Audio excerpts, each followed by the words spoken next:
The universe of a massively multiplayer online role-playing game is often a thing of wonder, with fantastic creatures, heroic quests, and brave champions. The player delving into a complex and challenging world where he or she can build a persona that has unique traits and talents. MMORPGs are some of the most beloved gaming genres because they offer a wide array of activities, and because people manage to form powerful in-game communities that usually transfer into real life too. Due to the social component they possess, MMOs are truly a means of connecting with fellow gamers. So, in what follows, we'll make a list of the best MMORPGs of the last 5 years. Blade and Soul is a fantasy open-world MMORPG that's based on a mix of martial arts-based combat. The player can choose from one of the 4 classes, inspired by the mythological Chinese benevolent animals, the Gan, the Jin, the Kun, and the Lin. In 2014, an animated manga series adaptation of the game began airing, making Blade and Soul even more popular. While it excels in the player versus player area, it's not so easy to get over the MMO tropes that have the tendency to become dull and make you lose interest in the game, like questing, for example.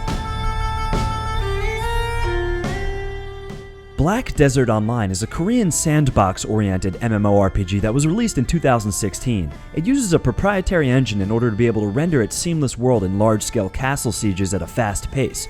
It revolves around the conflict between 2 rival nations, Republic of Calpheon and the Kingdom of Valencia, and it takes place in a high fantasy setting. After its release, Black Desert received mainly positive reviews, its only drawback being that it uses a buy-to-play model in North America and Europe, while in Korea, Japan, and Russia, it's free to play.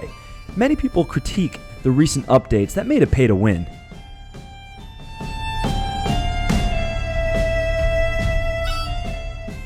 The Secret World is set in a modern-day real world that's under attack from occult forces. The player has the option to join one of the 3 secret societies that try to repel the attack of different Lovecraftian entities. The action takes place in diverse locations on the globe, such as coastal Maine, rural Egypt, Transylvania, and a quarantined section of Tokyo. Unlike many other MMORPGs, the combat is movement-based, and there's no need to stop to use the character's abilities and attacks. Being met with mixed reviews, The Secret World is a subscription-optional buy-to-play type of game.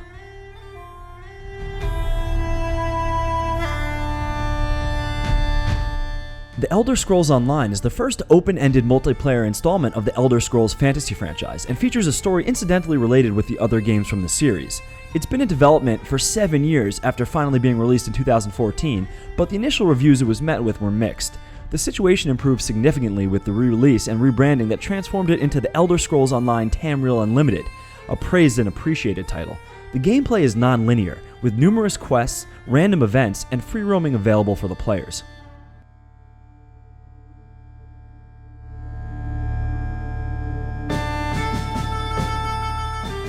Neverwinter is a free-to-play MMORPG released back in 2013. It's based on the fictional Forgotten Realms city of Neverwinter from the Dungeons & Dragons universe, and the player can take the role of one of 8 character classes found in the board game. It received medium scores from the critics, but it's always been appreciated for its unique gameplay style and the fact that it offers traits that can't be found in other games. Some examples being the use of healing powers and action points that are typical for board games such as Dungeons & Dragons.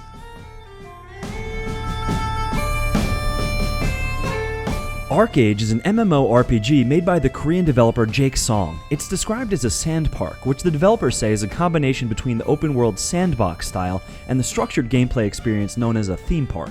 When it was released, ArcheAge managed to gain generally favorable reviews from the critics, being appreciated for its varied amount of content available and its strong fantasy sandbox characteristics. It's considered to be one of the games that truly managed to acclimatize the Korean style to the European and American market. However, similar to Black Desert, some people found it a little bit too pay-to-win for their tastes.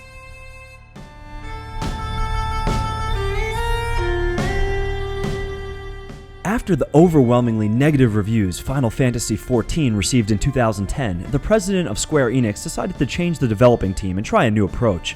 Thus, 3 years later, A Realm Reborn emerged as a new and improved game with a new engine, revamped servers, and an innovative story. This time, it was met with a largely positive reaction from the critics, being appreciated for its mechanics and progression. The fact that they managed to revive a disastrous project and transform it into an overnight hit is yet another strong point for Final Fantasy XIV, A Realm Reborn.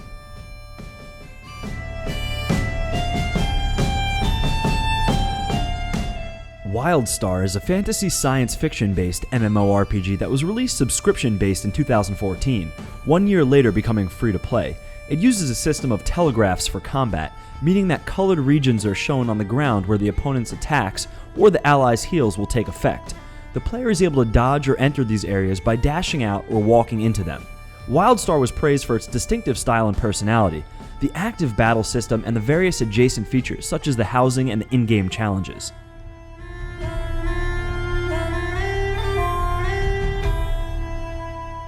Guild Wars 2 is an MMORPG developed by ArenaNet and released in 2012. Its main premise is to offer a unique gameplay where the storyline is directly tailored to the player's actions, an aspect that is usually found in single-player role-playing games rather than in multiplayer ones.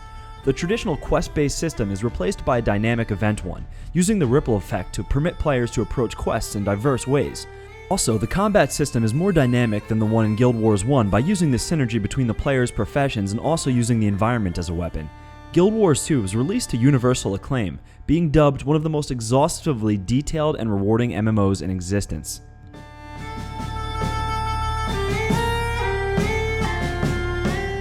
Even though it's not an individual title, but an expansion to an already existing game, World of Warcraft Legion managed to rekindle the passion of many gamers and re-establish the franchise as a big player in the MMORPG market. The expansion raised the existing level cap from 100 to 110. It included artifact weapons for each class's specialization, introduced a new area on Azeroth named the Broken Isles, and incorporated the Demon Hunter class that starts at level 98. During the first week of Legion's release, the number of players reached a peak since the 2010 Cataclysm expansion publication. The critics appreciated it and concluded that it brings a breath of fresh air to the World of Warcraft universe.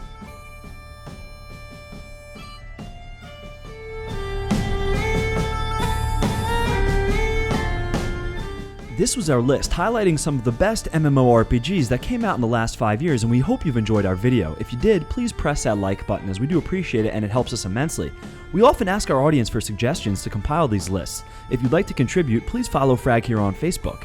You can also post other interesting games you felt were left out in the comments below, because we do try to read pretty much everything. Now would also be a good time to encourage you to subscribe. We upload new videos all the time. Subscribing will keep you up to date with all of our latest stuff. You can also check out fraghero.com for more gaming related articles. Until next time, thanks for watching and have a great day, guys.